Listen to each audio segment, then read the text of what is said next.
شیطان سے خلاصی چاہتے ہو، چھٹکارا چاہتے ہو، تو اپنے دلوں کے اندر اخلاص پیدا کرو، للہیت پیدا کرو۔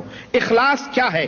یہ شیطان یہ وہ پڑیا ہے، یہ وہ نسخہ ہے، یہ وہ تریاق ہے، یہ وہ دوا ہے جس دوا کی تاثیر کا اقرار اور اعتراف شیطان نے بھی کیا ہے کہ اگر کسی کے اندر یہ چیز ہوگی تو میں اس کو نہیں کچھ کر سکتا ہوں۔ قرآن کریم اٹھائیے، اللہ وحدہ لا شریک کا وہ قول، اللہ تبارک جو سورہ حجر کے اندر موجود ہے، اللہ تبارک و تعالیٰ نے فرمایا قال ربی بما اغویتنی لأزینن لهم فی الارض، اے اللہ تو نے مجھے گمراہ تو کر دیا ہے لیکن مجھے اتنی مہلت دے دے کہ میں دنیا میں تیرے بندوں کو گمراہ کر سکوں، میں دنیا میں ان کے سامنے دنیا کو سجا سوار کے پیش کروں گا، وَلَأُغْوِيَنَّهُمْ، اور میں انہیں گمراہ کروں گا تمام لوگوں کو، الا مگر عبادک منہم المخلصین، مگر میرا جادو، میری تدبیریں، میرے مکر و فریب، میرے دجل، میرے بہانے، میرے ہیلے سے کون محفوظ رہے گا؟ الا عبادک، سوائے ان تمام لوگوں میں سے وہی لوگ محفوظ رہیں گے مخلصین، جن کے دلوں کے اندر اخلاص ہوگا، جن کے دلوں کے اندر اخلاص ہوگا، انہی کے اوپر میرا جادو نہیں چلے گا، بقیہ سب کے اوپر چلے گا۔ تو ایک ایسا نسخہ ہے جس کی تاثیر کا اقرار خود شیطان نے بھی کیا ہے کہ جو مخلص ہوں گے، جن کے دلوں کے اندر اخلاص ہوگا، میں ان کے اوپر غلبہ نہیں حاصل کر سکتا ہوں۔ اخلاص کس کو کہتے ہیں؟ اخلاص کس کو کہتے ہیں؟ ایک تو مخلص کون ہے؟ جس کے دل کے اندر اخلاص ہو وہ مخلص ہے۔ اب آپ کہیں گے پھر یہ اخلاص کیا پوڑیا ہے بھائی، یہ کون سا نسخہ ہے؟ میں آپ کو بتاؤں، هو الذی یعمل ولا یحب ان یحمدہ الناس۔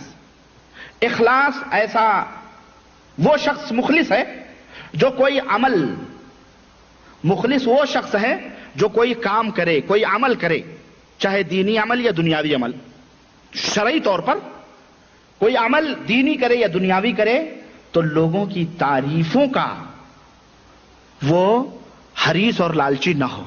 کوئی بھی عمل کرے تو یہ نہ سوچے کہ لوگ ہماری اس کے اوپر تعریف کریں، لوگ ہماری اس کے اوپر مدح سرائی کریں، اس کے دل کے اندر رغبت بھی نہ ہو، خواہش بھی، بلکہ تو ظاہر سیدھی سی بات یہ آئے گی بھائی پھر تو اللہ للہ فی اللہ ہی وہ کر رہا ہے، یعنی اللہ کو راضی کرنے کے لیے، اللہ کو خوش کرنے کے لیے اپنے بھائی کا عمل کام کیا، اپنے اللہ کے لیے کوئی بھی عمل کیا، نماز، روزے، حج، زکوٰۃ، کسی کی مدد، کسی کا بھی اللہ، یعنی یہ اس کے دل کے اندر نہ ہو کہ لوگ ہماری تعریف کریں، ہرگز نہیں۔ ایسا شخص سمجھو مخلص ہے، جو تعریف آپ سے نہ چاہتا ہو، ایسا شخص کون ہے؟ ایسا شخص مخلص ہے۔ اور حضرت یعقوب ایک بہت بڑے عالم ہیں، وہ کہتے ہیں کہ المخلص من یکتم حسناتہ کما یکتم سیئاتہ، مخلص وہ ہے جو اپنی نیکیاں بھی اسی طرح چھپائے جس طرح وہ اپنی برائیاں چھپاتا ہے۔ آدمی کوئی اپنی برائیاں ظاہر کرے گا کسی کے اوپر، تو مخلص وہ ہے جو اپنی برائیاں جس طرح چھپاتا ہے اسی طرح اپنی نیکیوں کو بھی چھپائے، یعنی اس طرح سے نیکیاں کرے کہ کسی کو پتہ نہ ہو، ایسا آدمی مخلص ہے۔ اور اخلاص یعنی بس وہ اللہ وحدہ لا شریک کی رضا اور اس کی خوشنودی کے لیے کوئی بھی عمل کیا جائے، اس کو اخلاص کہتے ہیں۔ سمجھ میں آ رہی ہے بات؟ تو جس دل کے اندر یہ چیز موجود ہوگی وہ شخص مخلص ہے۔ چنانچہ اللہ کے رسول صلی اللہ علیہ وسلم کی حدیث ہے کہ اللہ تبارک و تعالی ان اللہ لا يقبل من العمل الا ما كان خالصا ابتغي به وجهه، رواہ النسائی وصححہ الالبانی۔ اللہ کے رسول صلی اللہ علیہ وسلم نے فرمایا کہ اللہ تبارک و تعالی ایسا عمل قبول ہی نہیں فرماتا ہے، ایسا عمل قبول ہی نہیں فرماتا ہے جس عمل کے اندر اللہ کی رضا اور خوشنودی نہ ہو، بلکہ اللہ وحدہ لا شریک کو وہ عمل پسند ہے جو عمل اللہ کی رضا اور اس کی خوشنودی کے لیے کیا جائے، اس کو راضی اور خوش کرنے کے لیے کیا جائے۔ تو اس سے ہمیں پتہ چلا کہ آپ کے دلوں کے اندر اخلاص ہونا چاہیے، اور یہ اخلاص توحید کے اندر اخلاص ہونی چاہیے، سنت کے اندر اخلاص ہونی چاہیے، غرض ہر چیز کے اندر اخلاص ہونی چاہیے، للہیت۔ آپ یہاں تک کہ اپنی بیوی سے بھی ہم بستری کریں تو اس کے اندر بھی اللہ کی رضا اور خوشنودی مطلوب ہو کہ اللہ کا حکم ہے اس لیے میں اس سے یہ چیز کر رہا ہوں، اللہ راضی ہوگا کیوں؟ اگر ہم یہ عمل اس کے ساتھ نہ کریں، ہم کہیں حرام کاری میں پڑ سکتے ہیں، ہم کہیں گناہ میں پڑ سکتے ہیں، اللہ اس سے ناراض ہوگا، تو اس لیے ہم اپنی شہوت کو بھی بجھا رہے ہیں تو اللہ کے حکم سے بجھا رہے ہیں، اور اس کے حکم کے اوپر عمل کرتے تو اللہ وحدہ لا شریک سے راضی اور خوش ہوتا ہے۔ تو یہ کہنے کا مطلب ایک تنکا بھی آپ اٹھا رہے ہیں اللہ کی رضا اور خوشنودی کے لیے. غرض آپ کے دلوں کے اندر اخلاص ہونی چاہیے، نماز ہو کہ روزے ہوں، ہر عبادت کے اندر. اور دوسری چیز ہے، اور یہ ہوا اخلاص. یہ ایک تدبیر ہے کہ آپ کا کوئی بھی عمل بغیر اخلاص کے نہیں ہونی چاہیے. دوسری چیز یہ ہے کہ تمام قسم کی عبادتیں، اخلاص کے بعد دوسری تدبیر شیطان سے بچنے کی یہ ہے کہ تمام قسم کی عبادتیں اور بندگی یہ اللہ وحدہ لا شریک کے لیے خاص کر دی جائے، صرف اللہ وحدہ لا شریک کے لیے کی جائے. سوال یہ ہے کہ پھر عبادت کیا ہے؟ تمام عبادتیں اللہ کے لیے خالص کر دی جائیں تو پھر عبادت کیا ہے؟ آئیے میں بتاتا ہوں. عبادت ایک اسم جامع لکل ما یحبہ اللہ ویرضاہ، ایک ایسا جامع اسم ہے، ایک ایسا جامع نام ہے جو ان تمام چیزوں کو شامل ہے جس سے کہ اللہ راضی اور خوش ہوتا ہے. وہ چیزیں چاہے قولی ہوں یا عملی ہوں، ظاہری ہوں یا باطنی ہوں. آپ کے قول سے، زبان سے تعلق رکھتی ہوں، یا عمل سے تعلق رکھتی ہوں، ظاہر سے تعلق رکھتی ہوں، یا دل کے اندر جو باطن ہے اس سے تعلق رکھتی ہوں. ہر وہ عمل جو اللہ کی رضا اور خوشنودی کے لیے کیا جائے وہ کیا ہے؟ عبادت میں شامل ہوتا ہے. عبادت کی اس کی چار قسمیں ہیں. ایک پہلی قسم ہے بدنی عبادت، جیسے نماز، روزہ، حج، زکوٰۃ. یہ کیا ہے؟ بدنی عبادت ہے. رکوع، سجدے، طواف، یہ بدنی عبادت ہے. دوسری قسم ہے مالی عبادت، جیسے مالی عبادت جیسے ذبح کرنا اللہ کے لیے، نظر، نیاز، زکوٰۃ، صدقہ وغیرہ، یہ مالی عبادت ہے. تیسری قسم ہے قلبی عبادت، دل کی عبادت، جیسے خشوع، خضوع یعنی تذلل اور انکساری، اسی طرح سے محبت، اور اسی طرح سے توکل، بھروسہ، اللہ کی طرف رجوع، اللہ سے مدد طلب کرنا، خوف کرنا، رجا، امیدیں باندھنا، اور اسی طرح سے تعظیم اور اللہ وحدہ لا شریک کا خوف اپنے دل کے اندر رکھنا. یہ تمام سب چیزیں یہ دلی قلبی عبادت سے تعلق رکھتی ہیں. اور چوتھی چیز ہے قولی عبادت، جیسے قسم کھانا، اسی طرح سے اللہ وحدہ لا شریک سے مدد طلب کرنا، اللہ وحدہ لا شریک سے کو پکارنا، اس سے دعا کرنا، اللہ وحدہ لا شریک کی پناہ ڈھونڈنا، اسی کو اپنا ماوا، اسی کو اپنا ملجا سمجھنا. تو یہ پوری کی پوری عبادت میں آتی ہے. سمجھ میں آئے بات؟ چار قسم کی عبادتیں: جسمانی بدنی عبادت، اور مالی عبادت، اور قلبی عبادت، اور چوتھی قولی عبادت. یہ آپ کی سمجھ میں آ گئی. یہ پوری کی پوری عبادت ہے. یہ ساری عبادتوں کو خالص اللہ تبارک تعالیٰ کے لیے خاص کر دینا. ان میں سے کوئی بھی عمل، کوئی بھی عبادت کسی بھی اللہ کے علاوہ بڑے سے بڑے مقرب فرشتے، نبی، ولی، پیر، شہید کے لیے اگر بجا لایا گیا تو یہ اللہ وحدہ لا شریک کے ساتھ کھلم کھلا شرک ہو جائے گا. سمجھ میں آئی بات؟ کھلم کھلا شرک ہو جائے گا.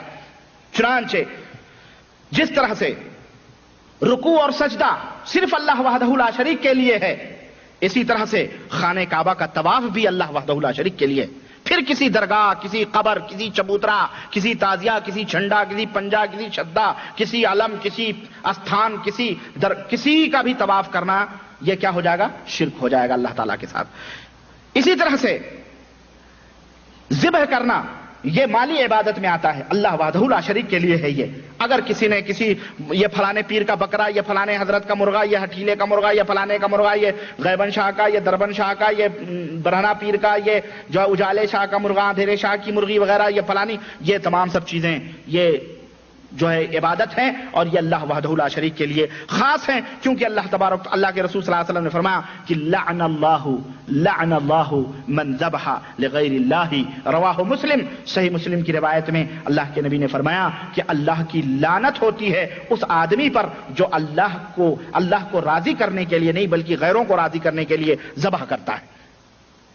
اور اسی طرح سے حضرت طارق بن شہاب، اور اس سلسلے میں بہت ساری حدیثیں ہیں، میں ان تفصیلات میں نہیں جاننا چاہتا. اور وہ واقعہ مشہور ہے کہ اللہ کے نبی نے فرمایا کہ دو آدمی کہیں سفر کر رہے تھے. اللہ کے رسول صلی اللہ علیہ وسلم نے فرمایا کہ مکھی کی وجہ سے ایک آدمی جنت میں چلا گیا اور اسی مکھی کی وجہ سے ایک آدمی جہنم میں چلا گیا. تو صحابہ نے پوچھا اللہ کے نبی مکھی کی وجہ سے ایک آدمی جنت میں کیسے گیا اور جہنم میں ایک آدمی کیسے گیا؟ تو آپ نے فرمایا دو آدمی سفر کر رہے تھے، ایک جگہ سے گزرے، تو ان لوگوں نے بستی والوں نے کہا کہ ہمارا یہ استھان ہے, یہ درگاہ ہے, اس کے اوپر کچھ نہ کچھ چڑھا دو.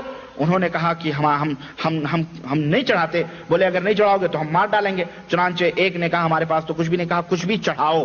کہا ہم کیسے چڑھائیں؟ کہا کچھ بھی چڑھاؤ, بھلے ایک مکھی مار کے چڑھاؤ, مکھی مار کے اس استھان کے اوپر نظر کر دو گے تو ہم تمہیں چھوڑ دیں گے. اس نے کہا چلو بھائی مکھی مار کے چڑھانا کوئی بات نہیں. چنانچہ اس نے اس مکھی مار کر کے اس کے اوپر چڑھا دیا اس نے.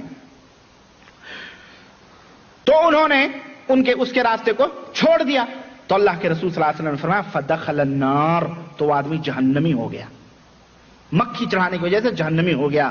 وقالوا للآخر, اور دوسرے سے لوگوں نے کہا فقال ما كنت لأقرب لأحد شيئا دون اللہ, کٹر وہابی لگ رہا تھا یہ شاید. اس نے کہا اللہ کے علاوہ میں کسی کی نظر ہی نہیں چڑھاتا ہوں. کہا چڑھاؤ, تمہارا بھائی تمہارا ساتھی مکھی. کہا میں مکھی بھی مار کے اس کے اوپر نہیں چڑھاؤں گا. ہاں جیسے آج کل وہابی لوگ کہتے ہیں نا اے درگاہ پرگاہ ہم کچھ نہیں جانتے ہوں یار, تم لوگ جاؤ ڈرو, تم مکھی کا جوتے بھی میں وہاں ماروں وہاں میں جاؤں گا ہی نہیں, ہے نہیں. ایسے اس نے کہا میں مکھی بھی سوچیں سفر کا عالم ہے, وطن سے دوری ہے, تلوار سر پہ کھڑی ہے, دشمن بھی ہیں, چڑھانا سب کچھ ہے, اس کے باوجود بھی ایک موحد کا عالم یہ ہوتا ہے کہ ایک حقیر سی مکھی بھی اس استھان کے اوپر چڑھانا اس کو گوارا. اللہ کے رسول صلی اللہ علیہ وسلم نے فرمایا فضربوا عنقه, تو ان لوگوں نے جب یہ دیکھا کہ وہ کچھ بھی مکھی بھی نہیں چڑھائے گا, فضربوا عنقه, تو اس کی گردن انہوں نے مار دی, اسے قتل کر دیا. فدخل الجنہ, تو وہ جنتی ہو گیا. اللہ اکبر. آج تو مکھی رہی, اونٹ لوگ ذبح کر رہے ہیں, اتنے بڑے بڑے جو مکھی کا 1000 گنا لاکھوں کروڑوں گنا ہے. بکرے, مرغے, مٹھائیاں, بندیاں, جلیبیاں, چادریں, دوپٹے اور کیا کہتے ہیں کیوڑے, گلاب, اگربتیاں, سب چڑھائے جا رہے ہیں اور کہہ رہے ہیں ولی اللہ کا تقرب حاصل کر رہے ہیں. یہی لوگ ہیں.